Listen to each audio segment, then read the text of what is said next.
Bonjour, je suis Philippe Massoubre et bienvenue sur le blog expertcomptableenligne.fr. J'aimerais vous parler aujourd'hui d'une chose que on doit tous anticiper.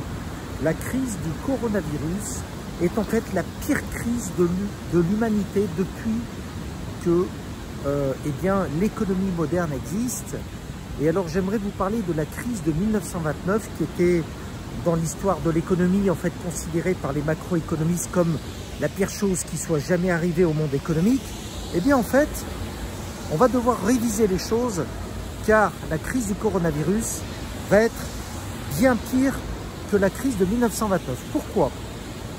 Eh bien tout simplement parce que la crise de 1929 c'était une crise, on va dire la première bulle spéculative qui était arrivée dans le monde économique où en fait on avait Wall Street, les actions, une bulle spéculative. Et on avait aussi rompu en 1914 avec le Gold Standard Act, on avait rompu avec la parité de la monnaie en circulation, avec les richesses or détenues dans les coffres des banques centrales. Mais ça fait très longtemps que c'est terminé. Et en fait, j'ai envie de vous dire une chose, c'est qu'aujourd'hui, en 2020, eh bien en fait, il y a beaucoup de faux monnayeurs. Et les faux monnayeurs, en fait, les principaux faux monnayeurs, ce n'est pas ceux qui impriment des faux billets dans les imprimeries. Donc ceux-là, ils se font attraper par la répression des fraudes. Non, ce n'est pas ceux-là qui sont en cause. Les premiers faux monnayeurs, eh bien en fait, c'est la Banque Centrale Européenne et c'est la Federal Reserve Bank. Donc la Banque Centrale Européenne et la Banque Centrale Américaine. En fait, en réalité, en 2008, quand on a eu la crise des subprimes, il s'est passé un truc, c'est que les États-Unis ont inventé le quantitative easing. Le quantitative easing, c'est, je vais le traduire littéralement, la facilitation quantitative. Ça veut dire quoi? Ça veut dire, allez, on va mettre un petit peu d'huile dans le rouage, on va injecter du cash. Alors, Dixit, on va fabriquer de la fausse monnaie sans aucune contrepartie et on va permettre ainsi aux banques de se renflouer et donc d'assurer la confiance interbancaire parce qu'il faut savoir qu'aujourd'hui les banques, comme en 2008, ne se font plus confiance. Et oui, les banquiers qui sont les premiers prêteurs sur gage ne se font plus confiance entre eux. Et pourquoi ils se font plus confiance entre eux? Pour une simple raison, c'est que tout simplement, ils ne croient pas en l'économie. Il faut savoir que le bilan d'une banque, en fait, c'est quelque chose de très fragile. Et qu'en même temps, le bilan des banques, c'est la garantie pour les États d'assurer leur pouvoir. Parce que si jamais il n'y a plus de banques, il n'y a plus de mouvement interbancaire, il n'y a plus de circulation d'argent, il n'y a plus de TVA, il n'y a plus d'impôt sur les sociétés, il n'y a plus de CSG-CRDS, donc les États voient les banques comme un moyen absolument indispensable pour elles de survivre. Donc, les banques, en fait, ne sont qu'un moyen. Mais, en même temps, les banques ne sont pas seulement un moyen. Ce sont aussi des acteurs économiques très puissants et qui profitent de la situation. Si on revient en 2008 et si on regarde l'essentiel des liquidités qui ont été injectées par la BCE. Alors la BCE, elle a un autre mot pour la fausse monnaie, elle appelle ça les LTRO.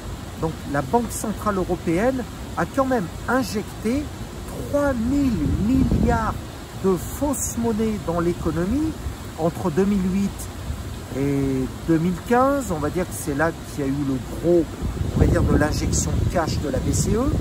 Et en fait, cette fausse monnaie, eh bien, elle est légitimée. Parce que la BCE, quand elle imprime de l'argent, tout le monde considère que, finalement, si la BCE injecte de l'argent, c'est qu'elle a raison de le faire. Sauf que, on déroge à un principe important, c'est que normalement, dans les économies modernes, la monnaie est créée uniquement en contrepartie de prêts. C'est comme ça. C'est comme ça que se crée la monnaie depuis 1914. Une fois qu'on a abandonné l'étalon or, les banques centrales se sont accordées sur un nouveau principe selon lequel on devait accepter de créer de la richesse de monnaie en circulation à partir du moment où des particuliers ou des entreprises souscrivaient un prêt pour acquérir un bien. Alors, ceci étant dit, ce principe a été violé maintes et maintes fois pour tout un tas de très bonnes raisons. Alors, on peut trouver des raisons historiques, hein. La crise de 1929, la Seconde Guerre mondiale, la crise pétrolière en 1974, la crise financière de 87, la crise immobilière de 91, la crise des subprimes en 2008, et puis maintenant la crise du coronavirus. Et voilà que la Banque Centrale Européenne ainsi que la Fed deviennent les premiers faux monnayeurs au monde et impriment de la fausse monnaie. Et finalement, on se dit pourquoi pas? Parce que finalement, la monnaie n'a de valeur que par rapport à l'importance et à la confiance que lui accordent les acteurs, on va dire les acteurs que nous sommes, les acteurs économiques. Parce que nous, quand on a des euros, un euro c'est un euro. Avec un euro, on achète un certain nombre de trucs. Mais bref, c'est simplement pour dire que à tout ça, il y a une contrepartie. Et cette contrepartie, elle n'est pas très glamour. Parce qu'en réalité, quand la Banque Centrale Européenne ou la Fed imprime de la fausse monnaie, eh bien, il y a une contrepartie, c'est la dette des États.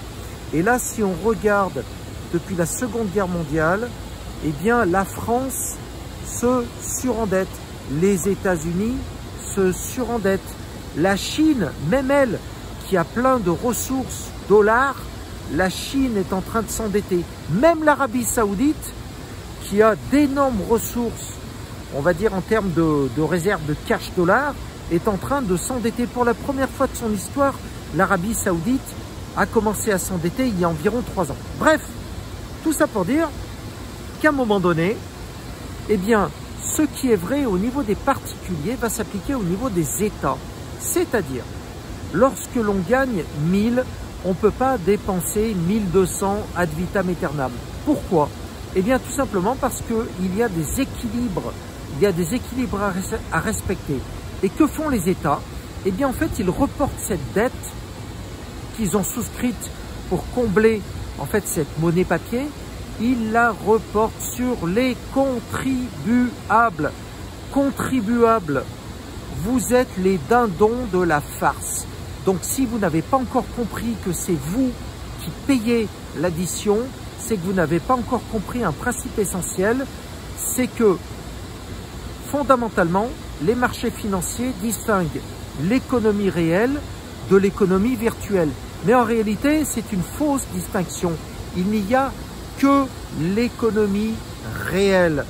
C'est le plombier, c'est le restaurant, c'est la société de service, c'est la poste, c'est bref, tous les services de base, les choses qui sont réelles, qui constituent le PIB. Parce que le reste, c'est de la science-fiction. On ne peut pas considérer que le marché financier produit de la richesse. Le marché financier ne fait que contribuer parce qu'il paye de l'impôt.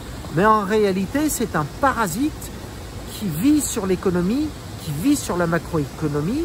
Et pour vous en donner une preuve, je vais juste vous parler d'une petite chose très simple. Dans le monde réel, lorsqu'on achète une société, on l'achète entre 6 à 8 années de bénéfices. Donc ça, c'est le délai normal pour un investisseur qui rachète une société. Donc moi, demain, je rachète un fonds de commerce, je vais regarder les bénéfices, je vais regarder l'activité, je vais dire, bah voilà, moi, je peux rembourser une dette pour acheter cette société en 7 ou 8 ans. En bourse, c'est pas du tout pareil. Vous avez une notion qui s'appelle le PER, le Price Earning Ratio. Ce terme barbare désigne le nombre d'années de bénéfices auxquels vous rachetez une société. Donc ça veut dire quoi? Ça veut dire qu'en fait, quand vous achetez du CAC 40, n'importe quelle valeur, vous allez acheter en temps normal entre 16 et 20 années de bénéfices. C'est-à-dire que quand vous achetez une action du CAC 40, eh ben en fait, vous avez tort parce que vous rachetez une société 2 fois son prix. Mais par contre, vous avez peut-être raison parce que si vous spéculez, eh ben, vous attendez un peu, elle va peut-être valoir 22 années de bénéfices ou 23 années de bénéfices. Sauf que Quand on est en période de crise, comme dans la période du coronavirus, c'est pour ça que les bourses dévissent.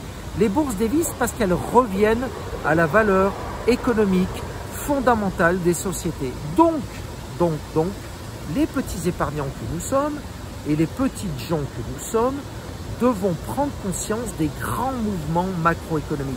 Et il y a fort à parier que l'année 2020 va être extrêmement difficile pour l'économie réelle, mais aussi pour l'économie de marché, l'économie du CAC 40, parce que, en fait, en réalité, ce qui va se passer, c'est que le CAC 40 va revenir à ses valeurs fondamentales. On va revenir entre 8 à 10 années de bénéfices, et là, il y aura des rebonds. Donc, si jamais vous avez envie d'investir en bourse, investissez à partir de fin avril 2020, parce que là, les investisseurs auront bien compris qu'il y a de véritables opportunités, et vous, petits porteurs, au lieu de placer votre argent à 0% ou à 0,1%, voire des taux négatifs, puisque les taux auxquels on vous propose votre épargne sont inférieurs à l'inflation, eh bien vous aurez fort intérêt à acheter des actions du CAC 40. Alors, ne vous embêtez pas. Si vous voulez acheter des actions du CAC 40, vous prenez les valeurs les plus massacrées. Et quand je dis massacrées, c'est massacre à la tronçonneuse. Vous prenez des valeurs dont la valeur boursière est inférieure au niveau de trésorerie des sociétés. Je ne vous demande pas de faire des trucs très élaborés. Vous n'avez pas besoin d'être un artiste financier pour comprendre ça. Si j'ai 1000 € sur mon compte en banque et qu'on me dit que ces 1000 € valent 500 €, eh ben, je suis d'accord pour acheter les 1000 €, 500 €. Et c'est un petit peu ce qui se passe aujourd'hui avec les grandes valeurs du CAC. Vous avez aujourd'hui en bourse des valeurs du CAC 40 qui sont complètement massacrées. Et vous avez par exemple les valeurs Air Liquide, vous avez les valeurs France Télécom, vous avez les valeurs Total et vous avez d'autres valeurs.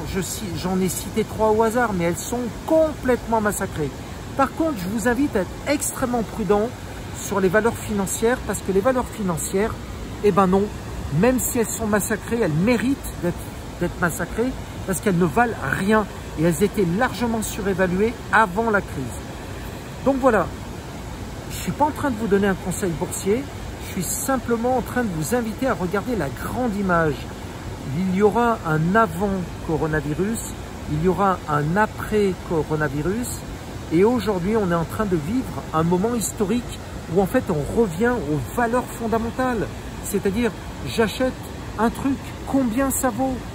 Pourquoi est-ce que je serais obligé d'acheter 20 années de bénéfices, un truc qui vaut 8 ou 9 années de bénéfices? Quel est le fou qui investirait dans une action et qui attendrait 23 ans avant de la revendre pour entrer dans ses frais? Voilà, ça c'est une leçon de bon sens paysan. C'était Philippe Massoubre pour le blog expertcomptableenligne.fr. Je vous dis à très bientôt. Au revoir.